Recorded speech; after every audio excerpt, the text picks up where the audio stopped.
Hi guys, welcome to our channel. இன்றைக்கி வந்து நான் சித்தி வீட்டிலேருந்து கிளம்பி வந்துட்டேன். ஸோ நெக்ஸ்ட் டே வந்து அவங்க வீட்டில் தவன்னு சொல்லிவிட்டு அங்கே போனோம். அப்புறம் அங்கே போயிட்டு வந்ததுக்கப்புறம் கொஞ்சம் என்னோடய ஒர்க்கிங் ப்ராசஸ்லாம் பார்த்துட்ருந்தேன். அப்புறம் பார்த்துட்டு இன்றைக்கி பாருங்கள், ஈவினிங் இப்போ நடந்தது. ஸோ அந்த 4 பிள்ளைங்களும் சேர்ந்துட்டு பாருங்கள், அந்த ஒர்க்கிங் ப்ராசஸ் நடத்துறதுக்கு வெளியே போயிருந்தேன்.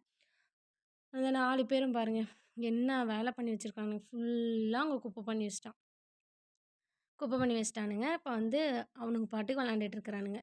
ஒரு இதுவுமே இல்ல. அங்கே வந்து எல்லா இடத்தையும் குப்பை பண்ணிவிட்டு 4 பேர் அது என்னமோ கிங்ஸாமா. அந்த கிங்ஸை வந்து ஸ்டார்ட் பண்ணிட்டானுங்க விளையாடுறதுக்கு. அப்புறம் அதை ஃபுல்லாக விளாண்டுட்டு எப்படி ராவடி கட்டிகிட்ருக்கானுங்க பாருங்கள். இப்படியே தான் ஃபுல்லாக இன்றைக்கி ஈவினிங் இதே தான் போச்சு. வந்துட்டு என்னால் வீட்லேயும் இன்றைக்கி செம்ம வெயில், உள்ளேயும் உட்கார முடியல, எங்கேயுமே உட்கார முடியல. அப்புறம் வந்துட்டு வெளியில் வந்து நான் கிளம்பிட்டேன். அவனுங்க வந்து கேமரா எடுக்கிறத பார்த்துட்டானுங்களாட்ருக்கு. அதுக்கப்புறம் நான் மறைச்சிட்டேன், எடுக்காத மாதிரி காமிச்சிட்டேன்.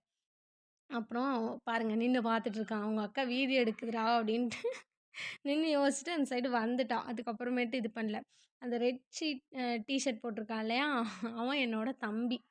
எப்படி வந்துட்டு பாருங்க டான்ஸ் ஆடிக்கிட்டு ஜாலியாக விளாண்டுட்ருக்கானுங்க. குப்பை போட்டு ஆனால் க்ளீன் பண்ணுறது யார்? நான் மட்டும்தான்.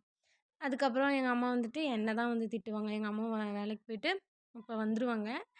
பாருங்கள் எப்படி வந்துட்டு விளாண்டுட்டு ஆடிட்டு இருக்கிறானுங்க. எப்போ ஸ்கூல் ஸ்டார்ட் பண்ணுவாங்கன்னு தெரியல. ஸோ அது வரைக்கும் இதே தொல்லை தான். பாருங்கள் எப்படி ஆடிட்டு எப்படி விளாண்டுட்டு இருக்கானுங்கன்ட்டு.